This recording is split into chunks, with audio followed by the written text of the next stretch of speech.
This video was brought to you by Imprint. For the last few weeks, Georgians have been protesting a controversial bill known as the Foreign Agents Bill, which would require NGOs to disclose their funding sources and potentially hinder the country's accession into the EU. Now, if you're getting a bit of deja vu, that's because the exact same law was proposed about a year ago, triggering similarly massive protests, which eventually ended with the bill being withdrawn. However, despite promising back then that its withdrawal was unconditional, in early April, the Georgian government reintroduced the bill, sparking another round of protests. This time round, though, it doesn't look like the government's going to back down, and their response has escalated in the past few days, with a large number of riot police being deployed against protesters in Tbilisi. So, in this video, we're going to take a look at the Foreign Agents Law, the protests around it, and what might happen next. Before we start, if you haven't already, please consider subscribing and ringing the bell to stay in the loop and be notified when we release new videos. So, let's start with a bit of context.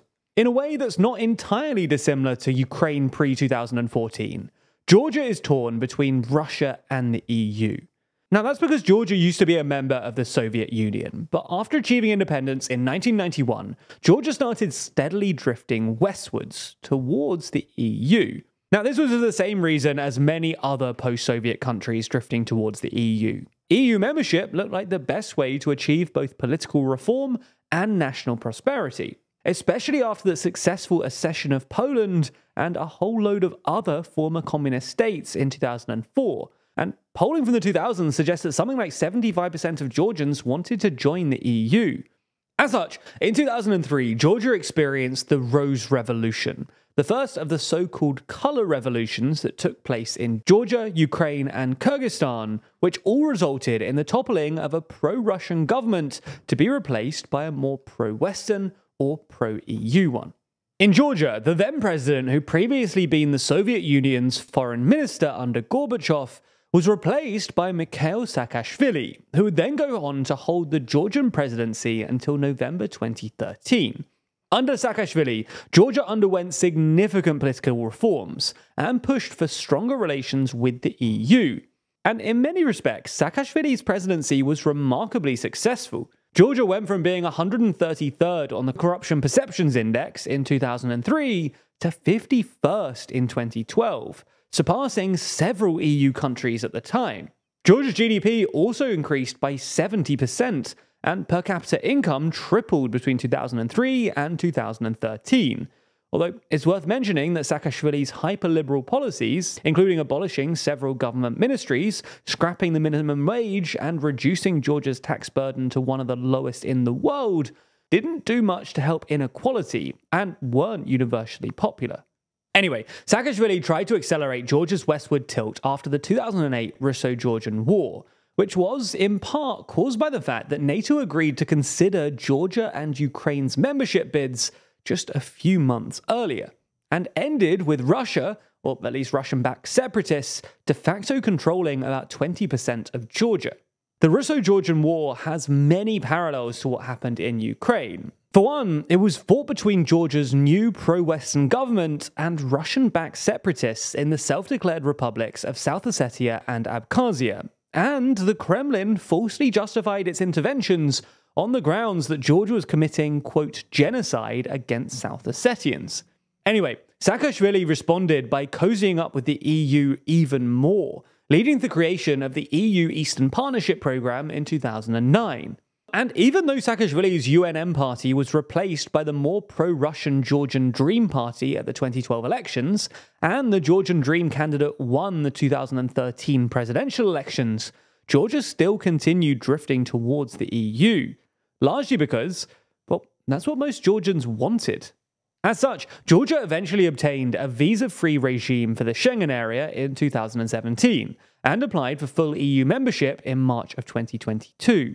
Days after Putin's invasion.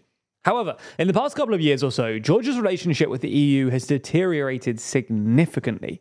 Things had already become a bit tense since the Georgian Dream took to power, with many EU politicians wary about what they saw as democratic backsliding and a renewed authoritarian tilt in Georgian politics, led by Georgian Dream's de facto leader, a former prime minister and billionaire businessman who made his money in Russia and has strong links to the Kremlin.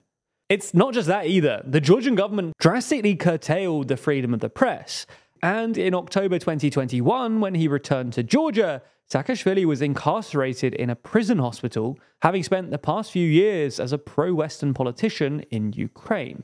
The EU was also disappointed when Georgia refused to join them in Western sanctions against Russia, and last year allowed Russian airlines to resume flights to Georgia.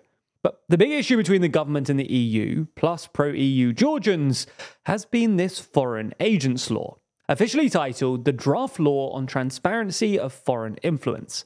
In short, it would require any independent NGO or media organisation receiving more than 20% of its funding from abroad to declare the source of its funding and register with the state as foreign agents.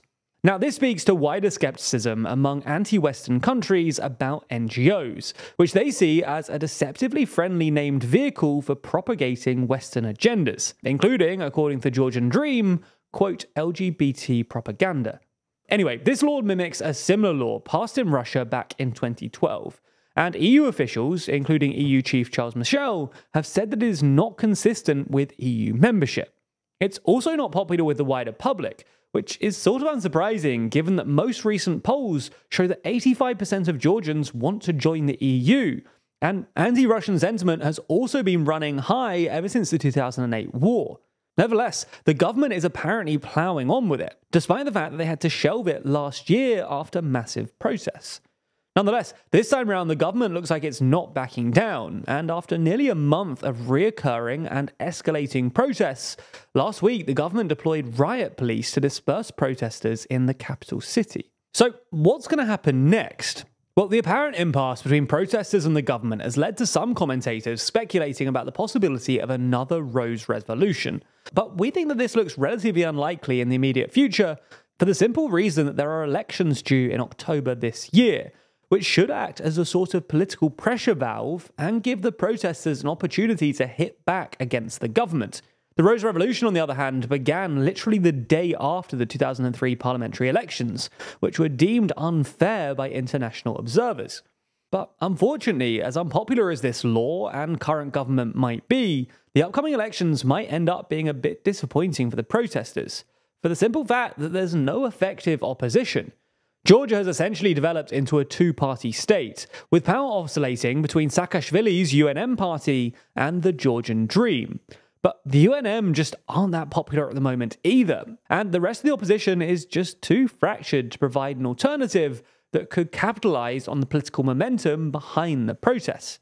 Plus, without a thriving civil society, a fair press, or the support of NGOs, it's hard to imagine an effective opposition forming before October, which means political tensions in Georgia could get worse, not better, after the next elections.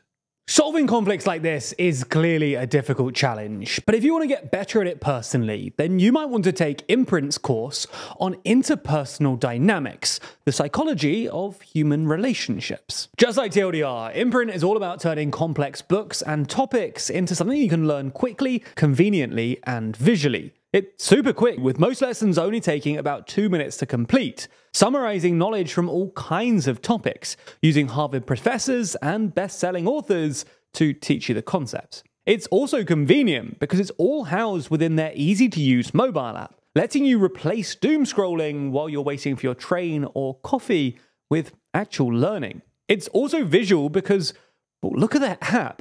If you've not used it before, then it's likely you've never seen anything quite like it. Unlike traditional books, their animated explainers help you stay focused, understand concepts quickly, and actually retain what you learn. So join the millions of users learning with Imprint, including me. I'm currently taking their course called How to Change Your Mind right now. And you can do that by clicking the link in the description. Plus, if you use that link, you'll get a 7-day free trial and 20% off an annual plan when you sign up. Plus, you'll know that they came from us.